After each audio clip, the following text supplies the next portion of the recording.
भारत सरकारच्या दृष्टीनं आता ज्या ज्या ठिकाणी सरकारला डॉलर्स खर्च करावे लागतील ते सगळे प्रॉब्लेम असणारे घटक आहेत. आणि ह्यामध्ये मग गोल्ड असेल, सिल्वर असेल, क्रूड ऑइल असेल, हे सगळेच आहेत. आणि याच्यामध्ये गोल्डबद्दल नरेंद्र मोदी अगोदरच बोललेले होते, क्रूड ऑइलबद्दल बोललेले होते. यावेळी नंतर 10 मेला जेव्हा नरेंद्र मोदींनी पहिल्यांदा सांगितलं की गोल्ड वर्षभर खरेदी करू नका, क्रूड ऑइलबद्दल देखील त्यांनी कसं ऑइलवरती आपला भर कमी करायला पाहिजे वगैरे सांगितलं. या सगळ्यानंतर त्यांनी लगेचच दुसरी गोष्ट केली, ती म्हणजे ॲक्शन घेतली आणि गोल्डवरची इम्पोर्ट ड्युटी जी 6% होती ती डायरेक्ट 15% वर नेली. पण त्याच्यानंतर भारत सरकारनं पुढचा स्ट्राईक केला, तो सिल्वरवर म्हणजे चांदीवर. आता चांदीवरती सरकारनं ॲक्शन घ्यायचं कारण काय? कारण चांदीवरती जी आता ॲक्शन घेतली त्याच्यामध्ये असं झालंय, की जे इम्पोर्टर्स चांदी खरेदी करून भारतात आणतात, त्यांना आता चांदी खरेदी करायच्या अगोदर सरकारची परमिशन घ्यावी लागणार आहे. म्हणजे चांदीचे जे आत्ताचे कडकलेले भाव आहेत, याच्यापेक्षा जास्त भाव येणाऱ्या काळात वाढू शकतात, जेणेकरून चांदी खरेदी करणं हे लोकांच्यासाठी अवघड होईल, हेच सरकारला आता पाहिजे. मग नेमका प्रॉब्लेम काय आहे? भारत सरकार चांदीवर देखील अशा प्रकारचे निर्बंध का आणतंय?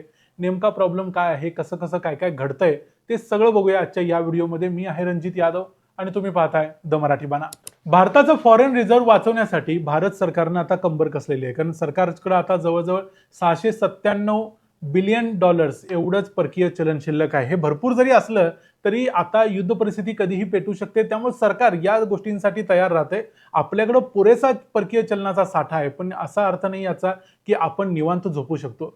परिस्थिती अशी आहे की आपल्याला पुढच्या एखाद्या इमर्जन्सीसाठी तयार राहिलं पाहिजे आणि भारत सरकार त्यासाठी तयार होते. आणि भारत सरकारच्या दृष्टीने मग सोने, चांदी, क्रूड ऑइल सगळेच या ठिकाणी विलन आहेत. आणि पहिल्यांदाच भारत सरकारची चांदीवरती विशेष काही अशी वक्रदृष्टी नव्हती. तसं असायचं कारण नव्हतं, कारण मोस्टली जी चांदी खरेदी केली जायची ती कशासाठी खरेदी करायची? लोक काही दागिने करायचे, त्यासाठी चांदी घ्यायचे. घरातली ताटं वाट्या, लहान मुलांसाठी चमचे विमचे अशा गोष्टींसाठी करायचे. याशिवाय काही देवी देवतांच्या मूर्त्या वगैरे चांदीमध्ये मिळायच्या. पण चांदीचा विशेष असा वापर याच्या अगोदर केला जात नव्हता. पण मागच्या काही दिवसांमध्ये एक नवीन ट्रेंड दिसतोय आणि जो तुम्हीही तुमच्या आजूबाजूला ऑब्झर्व केला असेल, तो म्हणजे चांदीमध्ये इन्व्हेस्टमेंट.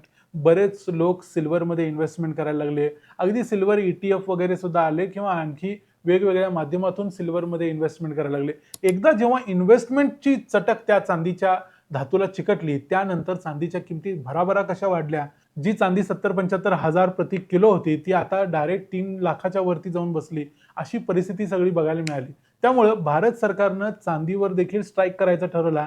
याच्या मागचं हेच कारण आहे. DGFT म्हणजे directorate general of foreign trade यांनी 99.9% प्युरेस्ट फॉर्ममध्ये असलेली चांदी, मग ती कोणत्याही पद्धतीची असू दे, सिल्वर बार्स असतील, याच्याशिवाय सेमी मॅन्युफॅक्चर्ड चांदी असेल, म्हणजे ऑलरेडी बनवलेले अर्धे मुर्दे जे दागिने असतात, ज्याच्यावरती नंतर कलाकुसर केली जाते, अशा प्रकारचे दागिने असतील किंवा इंडस्ट्रीयल यूजसाठी जी चांदी खरेदी केली जाते त्यासाठी, अशा सर्व प्रकारच्या चांदीवरती सरकारनं ठरवलंय की ही जी इम्पोर्ट फ्री होती, अशा सर्व प्रकारची चांदी जी अगोदर सहजपणे कुणालाही इम्पोर्ट करता येत होती, त्याच्यावरती इम्पोर्ट करण्यासाठी कोणतंही बंधन नव्हतं, त्याला आता फ्री कॅटेगरीमधून रेस्ट्रिक्टेड कॅटेगरीमध्ये टाकले. रेस्ट्रिक्टेड कॅटेगरीमध्ये आली याचा अर्थ काय? आता इथून पुढं कुणालाही, कुठल्याही इम्पोर्टरला चांदी खरेदी करताना सरकारची परमिशन घ्यावी लागेल. मग अर्थात सरकारची परमिशन घ्यायची म्हणजे त्याच्यामागं सरकारला सगळी आकडेवारी द्यायला लागेल. किती चांदी खरेदी केली, कशासाठी केली, काय झालं वगैरे वगैरे. म्हणजे एकूणच चांदीचं जी आवक भारतात होती ती हळूहळू कमी होण्याची शक्यता आहे. त्यामुळे चांदीचे भाव वाढू शकतात. पण प्रश्न असा होतो की चांदीची अशी खरेदी किती चाललेली आहे आणि त्यामुळे डॉलरमध्ये भारताचं नुकसान काय होतंय? तर बघितलं तर 2024-25 मध्ये भारतानं $4.8 बिलियन एवढ्या किमतीची चांदी खरेदी केलेली होती. त्यानंतर 2025-26 मध्ये भारतानं $12 बिलियन एवढ्या किमतीची चांदी खरेदी केली. म्हणजे त्याच्या अगोदरच्या वर्षी जेवढी चांदी खरेदी केली त्याच्यापेक्षा 2.5 पट चांदी भारतानं मागच्या वर्षी खरेदी केली. आता ही किंमत वाढल्याचा एक परिणाम आहे आणि दुसरी म्हणजे लोकांची भूक वाढल्याचा देखील परिणाम आहे. पण ही भूक लोकांची का वाढली? तर मगाशी म्हटल्याप्रमाणे सगळीकडे एकतर झालं की इंडस्ट्रीयल डिमांड वाढली. इंडस्ट्रीयलमध्ये जी चांदीची गरज असते अनेक ठिकाणी ईव्हीजमध्ये वगैरे, तिथं देखील चांदीची गरज असते आणि ती वाढली. दुसऱ्या बाजूला लगेचच लोकांनी इन्व्हेस्टमेंटसाठी चांदीचा वापर करायला चालू केला आणि त्यामुळे देखील ही किंमत सरसर वाढत गेली आणि त्याची आवक देखील वाढत गेली आणि डॉलरमध्ये आपला खर्च देखील वाढत गेला. त्याच्यानंतर सरकारनं घेतलेली आणखी एक महत्त्वाची ॲक्शन म्हणजे गोल्डवरती जी ॲक्शन घेतलेली आहे. गोल्डची इम्पोर्ट ड्युटी 6% वरून डायरेक्ट 15% नेण्याचा उद्देशच असा होता की लोकांनी जे सोने खरेदी करतायत ते कमी करावं. सोन्याच्या किमती जरा जास्त वाढलेल्या असतील तर लोक कमी करतील. पण प्रत्यक्षात इथं प्रॉब्लेम असा होत होता की गोल्डवरती सरकारनं जरी बंधनं आणली किंवा त्याची किमती वाढवायचा प्रयत्न केला, तरी लोकांना चांदी म्हणजेच आता नवीन सोनं आहे की काय असं वाटायला लागलं.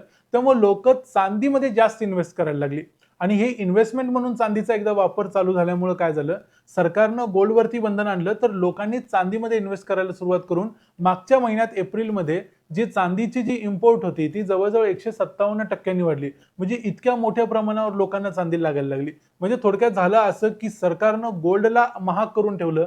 गोल्ड सोनं एक प्रकारे लोकांसाठी महाग झाल्यामुळं लोक चांदीकडे वळले आणि चांदीमध्ये इन्व्हेस्ट करायला लागले.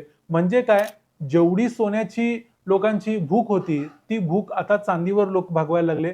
त्यामुळे एकूण फिरून काय तर भारताचं परकीय चलन खर्च होणार ते होणारच आहे. यासाठी सरकारनं मग चांदीवर देखील ऍक्शन घ्यायचं ठरवलं आणि चांदीवरती ऍक्शन घेतली गेली आणि गोल्डवरती देखील वेगळ्या पद्धतीने सरकारने ऍक्शन घेतले. अगोदर जो एक रूट होता म्हणजे अनेक जे एक्सपोर्टर असतात, जे लोक एक्सपोर्ट करतात, जे निर्यात करतात, त्यांच्यासाठी सरकार जनरली काही सुविधा देत असतं. कारण एक्सपोर्ट केल्यामुळे भारताला परकीय चलन मिळतं. म्हणजे यामध्ये असं होतं की जो एक्सपोर्टर आहे तो कितीही सोनं खरेदी करू शकत होता. जे काही सोनं खरेदी करेल त्याचं तो दागिने बनवायचा आणि ते दागिने परकीय मार्केटमध्ये परदेशात विकायचा, ज्याच्यातून भारताला डॉलर्समध्ये पैसे मिळायचे.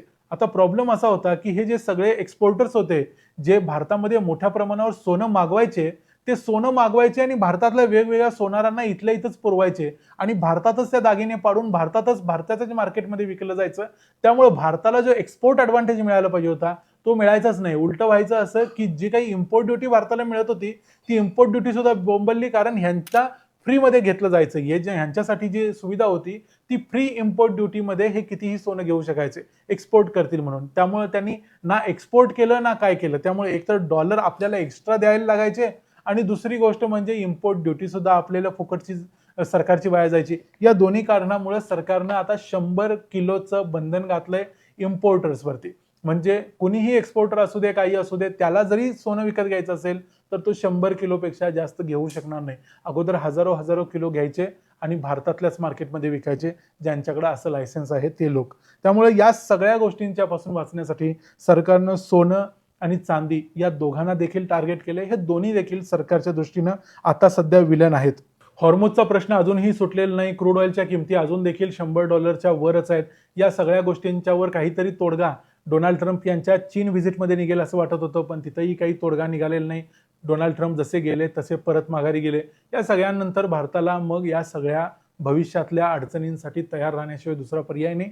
म्हणून सरकारने या सगळ्या ऍक्शन घेतलेल्या आहेत आणि म्हणून सरकारच्या दृष्टीनं सोने आणि क्रूड ऑइल यांच्याबरोबर चांदी देखील आता विलन ठरलेलं आहे आणि म्हणूनच चांदीवरती हा सर्जिकल स्ट्राईक केलाय. या व्हिडिओमध्ये इथंच थांबूया. या संपूर्ण मुद्द्यांच्या बद्दल तुमचं काय मत आहे ते आम्हाला कमेंट्समध्ये सांगा. चांदीवर सरकारने घेतलेली ऍक्शन जस्टिफाईड आहे की बरोबर आहे की चुकीची आहे, याबद्दल तुमचं मत आम्हाला कमेंट्समध्ये सांगा. व्हिडिओ आवडला असेल तर व्हिडिओला लाईक करा, चॅनलला सबस्क्राईब करा. पुन्हा भेटू पुढच्या व्हिडिओमध्ये. तोपर्यंत पाहत राहा द मराठी बाणा. जय हिंद, जय महाराष्ट्र.